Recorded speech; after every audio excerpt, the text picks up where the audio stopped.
আজি দুপৰীয়াৰ সাজত ৰান্ধিম টেঙেচি শাকৰ জোল। মায়ে কেইবাদিনৰ পৰা কৈ আছে বোলে বাৰীৰ পিছত টেঙেচিবিলাক ইমানকৈ হৈছে এদিন খাব লাগিছিলে। আৰু হয়ো দিয়কচোন টেঙেচি শাকৰো যে কিমান গুণাগুণ আছে নহয়নে।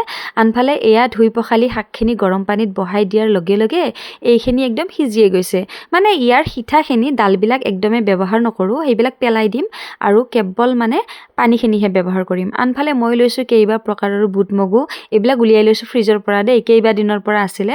আৰু এইখিনি মই এতিয়া মিক্সিতে পেষ্ট কৰি ল'ম।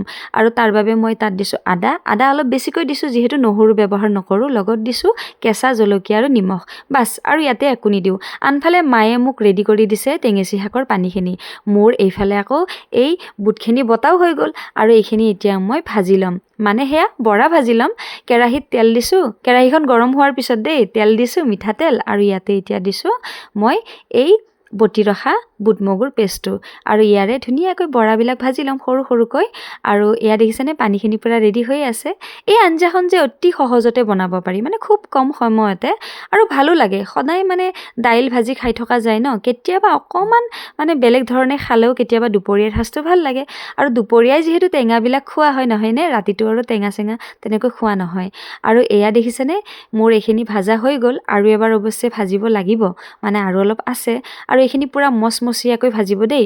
আৰু এইখিনি ভাজাৰ পিছত এতিয়া এইখিনি মই কেৰাহীৰ পৰা তুলি ল'লোঁ। আৰু কেৰাহীত এতিয়া অতি কম পৰিমাণত তেল দিম। মানে তেল যিহেতু পিঠা ভাজোঁতে মানে বৰা ভাজোঁতে দিছোঁৱে, গতিকে তেল আকৌ অলপ কমকৈ দিলেও হ'ব। আৰু এতিয়া দিলোঁ পাঁচফোৰণ কেইটামান, লগত দিছোঁ এয়া বগা সৰিয়হ। আৰু সৰিয়হকেইটা যেতিয়া ফটফটকৈ ফুটিব নহয়, তেতিয়াই তাত দিব শুকান জলকীয়া দুটা। আৰু বাছ, ইয়াতে আৰু একো ব্যৱহাৰ নাই। আৰু ইয়াত দেখিছেনে আলু ভাততে দিছিলোঁ, আলু 4-5টা দি দিছোঁ। এইখিনি মই এতিয়া হেতাখনেৰে ইয়াতে ভাঙি দিম, যিহেতু গৰম হৈ আছিলে আলুখিনি। আৰু এয়া একদম ধুনীয়াকৈ ভাঙি দিলোঁ। তাৰ লগতে দিলোঁ নিমখ অলপ বেছিকৈ দিছোঁ, যিহেতু টেঙাৰ আঞ্জাত নিমখটো অলপ বেছিকৈ লাগে। লগত দিছোঁ হালধিৰ গুড়ি। আৰু ইয়াত বাছ একো দিব নালাগে আৰু দেই। এতিয়া মই এইখিনি ধুনীয়াকৈ লৰাই ভাজিছোঁ। ভাজাৰ পিছতে এতিয়া সেই যে টেঙেচি শাকৰ পানীখিনি ৰেডি কৰি থৈছিলে মায়ে, এইখিনি এতিয়া ঢালি দিম।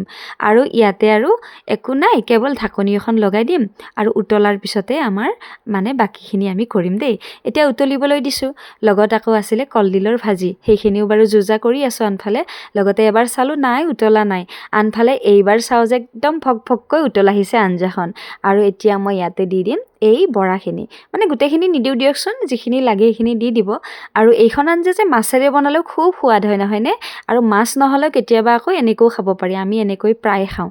আৰু এয়া দেখিছেনে এতিয়া মই এইখিনি দিলোঁ, মানে বৰাখিনি আঞ্জাত দি দিলোঁ। আৰু এতিয়া উতলিবলৈ দিছোঁ।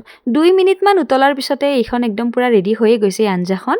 এতিয়া মানুহ নাজোৰ বাবে অকণমান ৰাখোঁ, কাৰণ ইয়াতে জলকীয়া দিয়াই নাই এতিয়ালৈ। আৰু জলকীয়া নিদিলেনো কিহৰ আঞ্জা নহয়নে আমাৰ অসমীয়া মানুহৰ, গতিকে কেঁচা জলকীয়াটো দিবই লাগিব।